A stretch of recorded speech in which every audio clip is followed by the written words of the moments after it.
the Future podcast is brought to you by Eberhard Ag Solutions. Join us as we talk to top entrepreneurs in the agricultural space about their methods of obtaining success in their endeavors. And now, your host, Dan Eberhard. She'll tell us a little bit about who she is and then share her wisdom.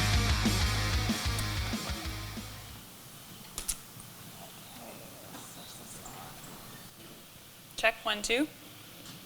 You guys all hear me? Am I loud enough? Okay. Awesome. Well, I am really excited for this talk today. Actually, I don't need this one. I know this is a little bit of a different talk than on the rest of the agenda. You've heard a lot about tech, innovation, those type of things. So I'm actually happy to see this many people here. I only recognize a handful of you, so I'm happy to know that it's not just my support tribe doing me a favor here. I appreciate the opportunity to share some of my learnings with you. This is a kind of a topic that I've spent a bit of time studying in the last 3 to 4 years. I haven't actually shared it in front of a group of people like this before, so this will be new, and if you've got feedback for me after, I would love to hear it. Especially for a farmer audience or ag professional audience, it's a little bit different to share some of these concepts. So, a little bit about myself. I'm a grain farmer in the Regina area with my family, I sit on the SAS Canola board right now, and then the Canadian Young Farmers as well. I've spent a bit of time in my life working in policy as well, so in true policy fashion, I think you're all here today because you want to learn something, and maybe you want to make yourself better. So we need a proper problem identification. What's the problem? Why are we here? Why are we talking about this? So we're talking a lot about mental health in agriculture, and a 2015 survey out of University of Guelph surveyed farmers, and 60% of them identified experiencing anxiety, 35 experienced depression, and 45 reported to have high stress. So, we know that the ag industry is kind of unique in this way. There's many reasons for this, such as isolation, loneliness, the weather and that unpredictability, and working long hours with very little sleep. And obviously, 2019 harvest was kind of a sure test of your stress level and your capacity with, the volatile weather and the trade markets and overall depressed grain prices. So as farmers, we experience a lot of different challenges. And sometimes I think we're not really sure how to navigate those challenges. Something that I find interesting is that, when people are physically ill, they'll often go to the doctor, and the doctor will say to them, well, you can make certain lifestyle choices. You can, remove this from your life, or add this into your life, or work out 3 times a week. People often will also tell you this type of advice, but unfortunately, when it comes to mental stresses, it seems that, the healthcare industry and even our peers somewhat lack the ability to recommend mental changes or training that you can do to improve your overall capacity to react to things around you. So, and I guess, I tell a quick story. As I saw one of my university colleagues in the hall yesterday who's here, and he said, oh, you're speaking on your most important resource, people, right? And I said, yeah, of course, people. But actually, it's you. It's you. So we're going to get more into that. And yeah, I'm really excited about it. So I included this quote here. I quoted myself in a presentation, which is, I realize, quite lame. But I write a column in the Western Producer, and I did one on mental health a couple months ago. And somebody else on Twitter used this in a presentation recently, so I thought I had that option to do it as well. So it says, healthy farmers manage profitable family farms. And as an industry, we need to support both of these things. So this is our farm team here. I included the picture because, that's kind of my approach that I take to the farm. Certainly we have a farm team and everybody kind of has their way of going about things and their values, but my dad might not always agree with this when I tell him, well, I'm going to be coming a couple hours later, I'm hitting the gym. I don't think he loves that, but for me, I see it as a young farmer still. that's something that I need to implement into my life to make sure that being a farmer is a long-term sustainable lifestyle choice for me. The healthier we are physically and mentally, the more capacity we have to care for ourselves and for others. And so I could sit here and we could talk about health and going to the gym and eating healthier and healthy relationships, but we're actually just going to talk about being more aware mentally. And what that involves is an evolving shift in your mindset. Nobody ever truly reaches mastery of self, but it's more so of an aspiration of how to live life and then react to situations around us. So I guess my main challenge for you here today is to start to look at self-mastery as a new and somewhat progressive type of farm management strategy. I hope you were able to get at least one takeaway today. I know you've had a busy 3 days of conference, so I can't imagine you're going to be masters after this. But I'm hoping that you can be a more happy and satisfied individual in personal life, but also that will translate into the farm business as a result of that.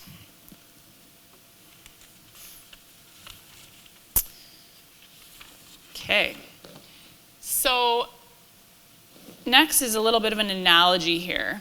And so we know about all the challenges we face daily and in the farm business. I'm going to call these fires today. And if you think about like a day during seeding, okay, and maybe it's already late in the season as it is, like how many things can actually go wrong in a day? And then often they do, and you're forced to learn to react to that. So what's most important is learning first to understand that fire and how to react in the best way possible. So when you put your hand in the fire and it burns, do you stop making fire altogether? Do you stop farming? Do you say, I'm done? Do you avoid the fire and just kind of let it linger but stay far away from it? Or do you learn to master that fire? And so my presentation is going to focus on techniques to master it, which is kind of simply put, a deeper look at self-awareness. A little bit about my self-mastery journey. I was that kid who always wanted to be a farmer. From the age 12, it was all I ever wanted to do. And I was also that millennial farmer who came back from the farm after college and thought, hey, I know everything. I've learned it all in a textbook, and if I ask questions, people think I don't know what I'm talking about. And even at age 20, my ego and my identity was so wrapped up in the farm.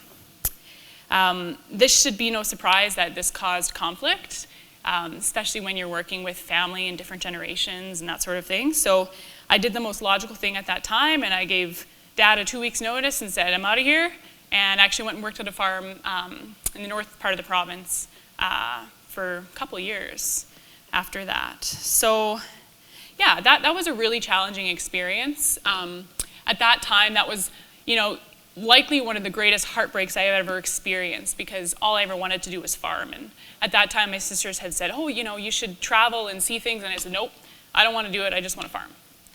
So life is funny that way. And as I've grown a little bit older and wiser, there comes a point in life when you realize you can't change circumstances and you can't change people. And whether that's, your hired employees or your brother or sister or father that you work with or mother, that's your banker, your accountant. But you can change yourself. And yeah, so I think since kind of starting this journey of growth, I ended up actually, going and doing some traveling and working on other farms in the province and in other countries, and gaining some life experience as well.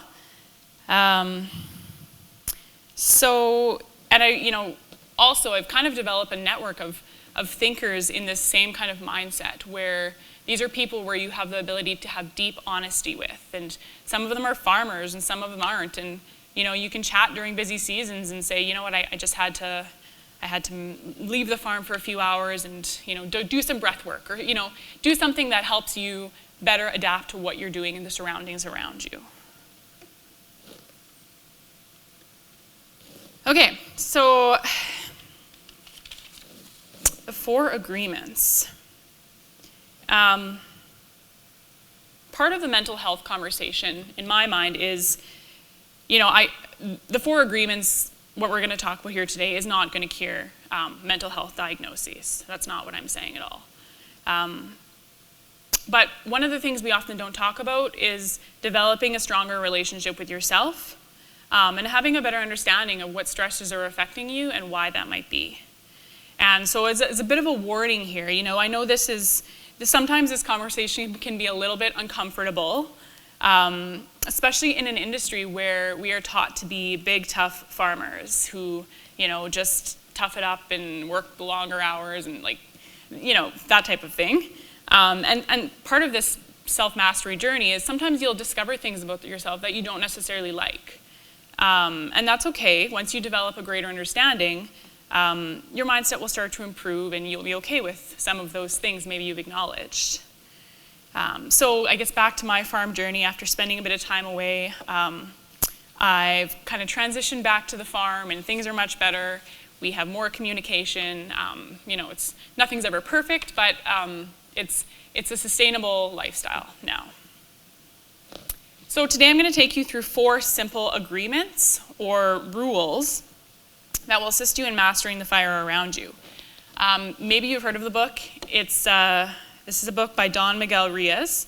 It was published in 1997 and was a New York Times bestseller for more than a decade. Many workplaces have adopted these 4 simple agreements. The U.S. Air Force has created a challenge coin engraved with the 4 agreements, and this reuse is a national heirloom in Mexico. So the book did pretty well. I think it was translated into maybe 12 languages or something like that. And I was first given this book actually by one of my sisters 3 or 4 years ago. I think we were trucking grain in July one year, and I put it in the semi thinking, okay, well, if I get some time, I'll maybe open it. And I think sat there for 2 weeks and probably lost it a couple times under the seat. And then finally I had some time, so I opened it up. And at this time, this book was exactly what I was looking for. It had some very wise things to say, and the language that it was written in really spoke to me at that time. So, the first agreement is to be impeccable with your word. And so this obviously likely sounds very simple and like common sense, but most people don't realize that your word has the power to create good or bad. And it's so powerful that it can change a life or it can destroy the lives of millions of people. And I'm sure you know exactly what I'm referring to. The word impeccable means to take responsibility for your thoughts and actions, but not to judge yourself for your actions, because you are not your thoughts. Okay, so this is where it kind of gets to the, looking inside yourself and developing that relationship with yourself. Being impeccable is speaking to people with honesty and truth. And it takes finding courage to ask questions and to express what you really want to avoid misunderstandings. So gossiping has become the main form of communication in human society. And it has become a way that we feel close to each other because it makes us feel better to see someone else feel as badly as we do. And if I'm honest, I think about situations on the farm where it's a busy seeding season, it's maybe seeding time, everybody's tired, and maybe my sister and I we've got some things we kind of need to deal with related to decisions on the farm, but instead we'll poke fun at what the hired guy is doing, and that's kind of eases over things that we really need to talk about. So it kind of slips in there sometimes. And then when we hear things about other people as well, if we hear an opinion and believe it, if we hear an opinion about somebody else and we believe it, we make an agreement and it becomes part of our belief system.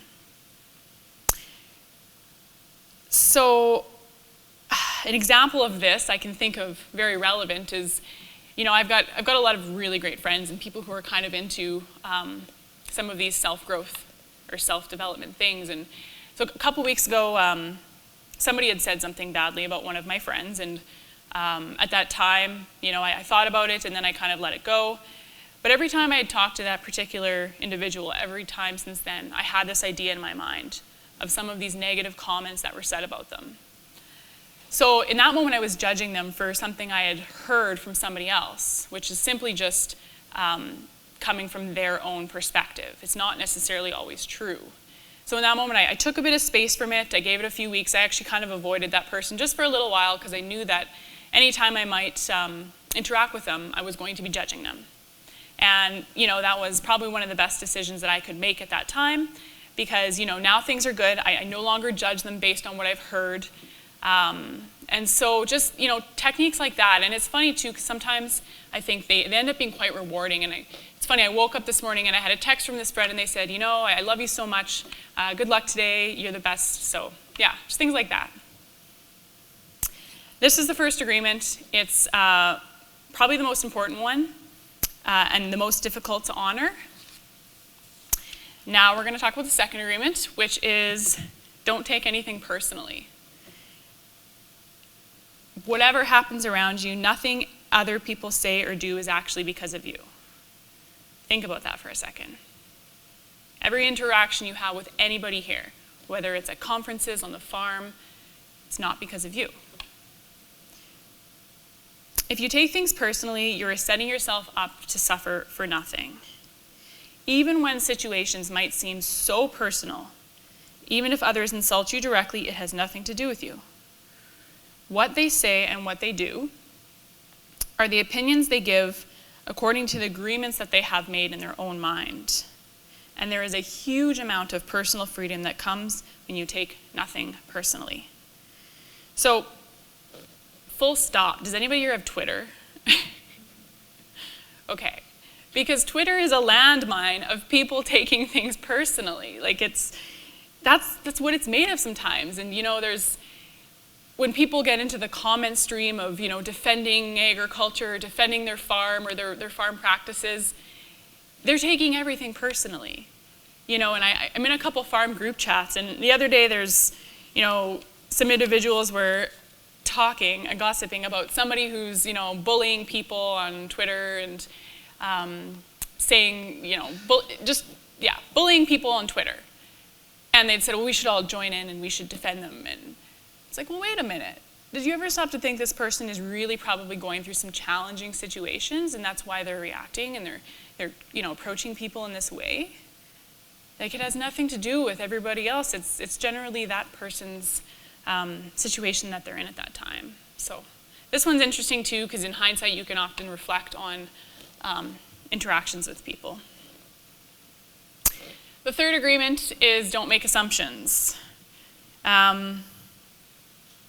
Even if we hear something and we don't understand, we often make assumptions of what it means and then believe those assumptions in our mind. We often do this because we don't have the courage to ask questions. And 95% of the beliefs that we have stored in our minds are nothing but lies, and we suffer because of it. So on the topic of farm transition, where maybe on an operation you're working with 2 or 3 different generations, and at this time communication is everything. The problem is that when things are often left unsaid, assumptions are often made. And humans by nature are storytellers. So it's our nature to make up stories, to interpret things that we perceive. And without awareness, we give our personal power to the story and it writes itself. With awareness, we recover the control to navigate and write our own story. And I guess on farm transition too, on making assumptions, I think often maybe the younger generation thinks, well, dad doesn't want to move on or dad doesn't want to transition responsibility because he doesn't believe in my ability or, my siblings and I can't, he thinks we can't do it. But the reality again is that perhaps the founders are, they're feeling healthy and they're feeling vibrant at that stage in their life and they want to continue to contribute. And so often, again, it has nothing to do with you. It's often the fact that people are also kind of writing their own story as well. So it's easy to make assumptions and then conflict can arise and so the story goes. Okay, lastly, the fourth agreement is always do your best. And, there's probably 100 different motivational quotes and memes floating around that says this and something so simple. But if you do your best, there's no way you can judge yourself. And your best is going to change from one moment to another, from an hour to the next, from one day to another. And If you try to do too hard to do more than your best, you're going to spend more energy than is needed, and in the end, your best will not actually be enough. And I think of even conferences like this. There's innovators in the room, there's business leaders, there's incredibly successful and progressive farmers in the room and at the conference. And it's so easy to compare yourself to others and say, well, look at their operations doing, why can't I do that? Or, my farm's only half the size of theirs. But if you do your best on your own farm and in life, there's really no reason to compare yourself to other people. So, kind of in closing, I guess, some of these concepts, again, a little softer than what you're probably used to hearing today. So why do we need to have the pursuit for self-mastery? Here's the value proposition. If your life or your business is perfect, you don't need to worry about improvement. So all the perfect people in the room, you can ignore everything that you just heard, but if you realize that in life, there's always growth and improvements to be made, then maybe this is a starting point for you. From a business perspective, there's certainly value or profits to be had in this type of management. Harvard Business Research indicates that CEOs or business leaders who focus on self-awareness techniques are among the highest performing and revenue-generating business leaders. Often these individuals are more intentional and controlled in business settings, and then just generally make overall better decisions. Even well-known entrepreneurship training programs like Strategic Coach, they emphasize the importance of a mindset that will give you the confidence and accountability to be a successful entrepreneur. And the sports industry or performance athlete community, they're also kind of understanding that as research grows and we understand the brain better and cognitive functions, they will implement psychologists as coaches for athletes to improve their performance and their overall abilities.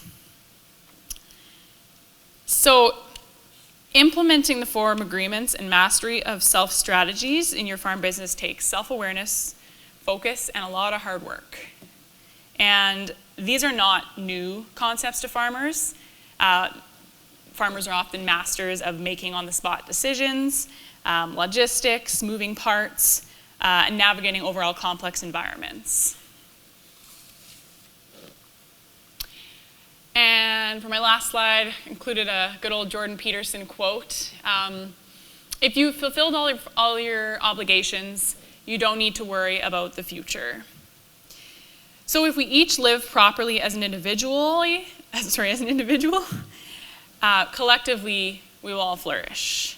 And as a leader on your farm or in your agribusiness, mastery of self concepts can translate to a more satisfying business environment and overall a better workplace culture. Imagine if you implemented the 4 agreements when dealing with your employees. This is the 4 agreements, mastery of self. It's just one of many self-help type guides out there. So if it's not your forte, there's definitely other types of books out there that maybe speak your language a little bit better that can help you both with on and off farm growth opportunities. If you do want to learn more about the 4 agreements, there's the books, there's a series of them. If you're on social media, they post a lot of really great things on there as well. And I guess just as a closing comment here, the numbers truly indicate that within agriculture, mentally we are struggling. We're a little bit behind in how we deal with some of these fires or stressors.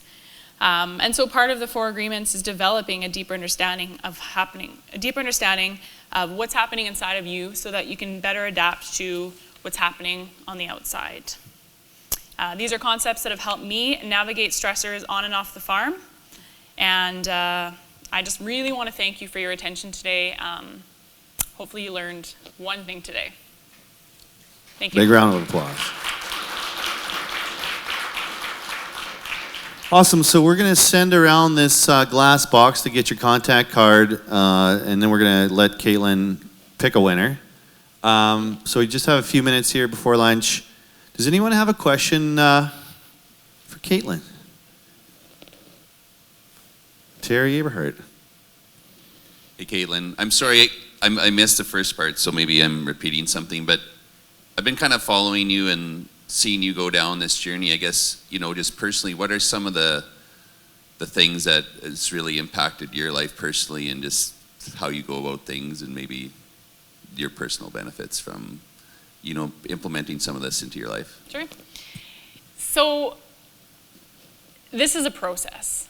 If it's in the heat of seeding season and, dad or sister's pissing you off, maybe you're not actually going to be able to just be calm and understand what's really going on, and you're not going to have a win that day. You're going to have conflict and irrational decisions in the way that you go about things. But, I mentioned social media because I see so many people get upset by Twitter and what people are saying or what consumers are saying about farmers and things like that. And to me, those have become sort of easy wins. It's not challenging to separate the emotions and the taking things personally from, things that people say on social media, or even, conversations here today.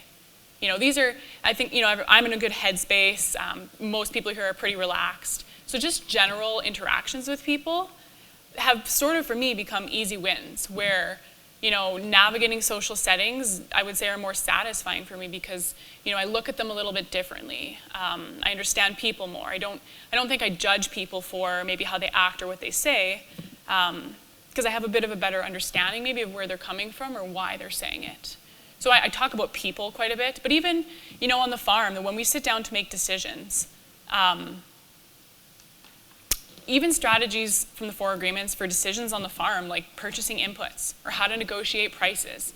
I speak quite clearly with input dealers, and this is what we want, and we don't dance around and play this negotiation game too much because, I have the ability to say this is exactly what we're looking for, and we would like to work with you, and just having more of an open dialogue, I think, helps again in the business and in a lot of different areas of life.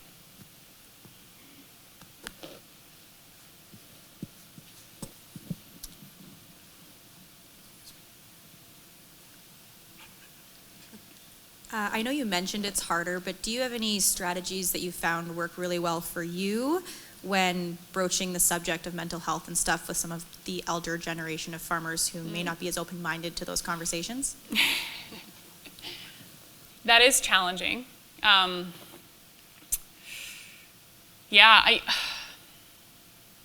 think with anything, once you gain a better understanding of it for yourself personally, and learn, if it's you speaking about your own self or maybe other people,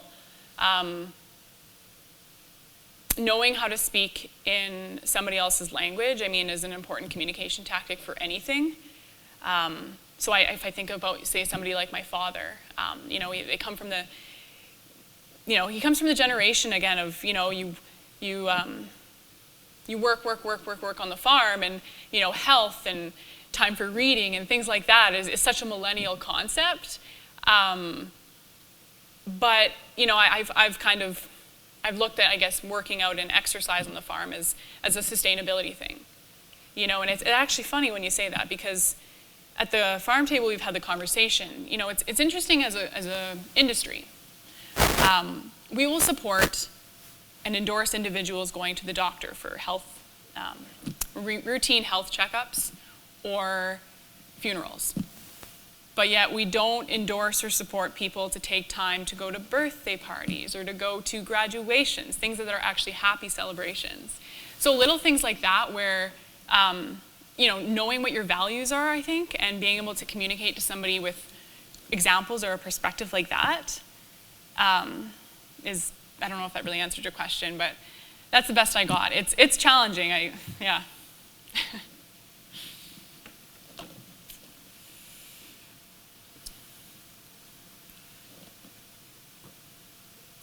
I'm asking this for a friend. What do you do when your brother won't take your advice? No, I'm just kidding. So I would have a bit of fun with that.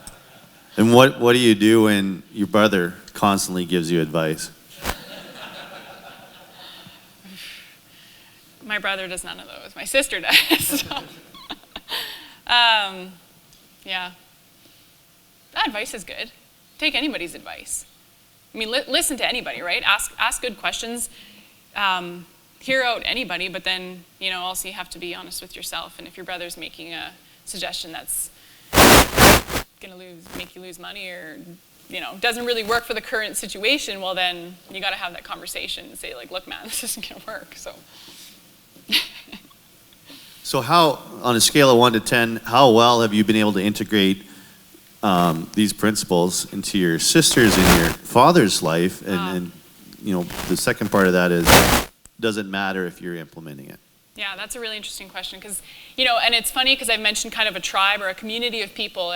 I've mentioned the 4 agreements to so many people. Lots of people have read it, and I can kind of tell sometimes, like when talking to people, if this would be something that speaks to them in their language. Because a lot of people just don't like it and despise it, and that's why I mentioned if you want to look at a different approach. But once you have a group of people who understand these concepts and you have interactions with them, I mentioned my sister on the farm. And so it has allowed us to have a really open dialogue about mental health. And, to be able to say, she's got a couple children, and so there's challenging times when you have a family and you're stressed, and to be able to honestly say, I need to sleep in tomorrow morning. And it's often you can acknowledge that in other people and support those type of decisions that they make. So when you have individuals who also kind of practice these type of agreements, it's a really powerful situation. I've even had that with friends as well, where I notice we communicate better and differently because we're on the same page. Good answer, but it's not a number. No, I'm not going to put you on the spot anymore. All right, Terry, on a scale of 1 to 10, it's about 3, but now he's here. He's learned it. He can move up to a 7 out of 10 on the 4 agreements. One more question? Maybe 1 or 2? Just a comment on your one slide, and it sort of speaks to this. So while you may not be able to influence your brother and say, well, stop giving me advice or do this, but you had the one slide about when you make changes, those people have an opportunity to either change along with you. Absolutely. Or not. So if you're implementing the 4 whatever assumptions, values, rules, and so for example you're not choosing to participate in any negative talk or gossip, now they have to choose if they want to try to keep engaging with you or understand that you're not participating in this anymore, and they either leave and go find someone else to gossip with, or they change the way they operate. So I mean, ultimately all you can do is be responsible for you and your actions. Absolutely. But it's really cool how when you start making those changes and you stick to it, you're consistent, the people around you will have to either adapt or beat it. Well, and you summed it up great, but it's also true, as they say, when you make changes yourself, there's 10 other people watching what you're doing, right? So whether they acknowledge it, being due to you or not, often people do kind of mirror what they see and what they admire. So you're responsible for yourself. And I mean, again, it reaches a point too where, if there is too much conflict, they don't want to change, you can't handle it. Well, then you make the decision. And again, I kind of mentioned that with the farm, right? At that time, it just wasn't working. And so time and separation was the best decision at that moment. Give it up for Katelyn, Duncan. Great job.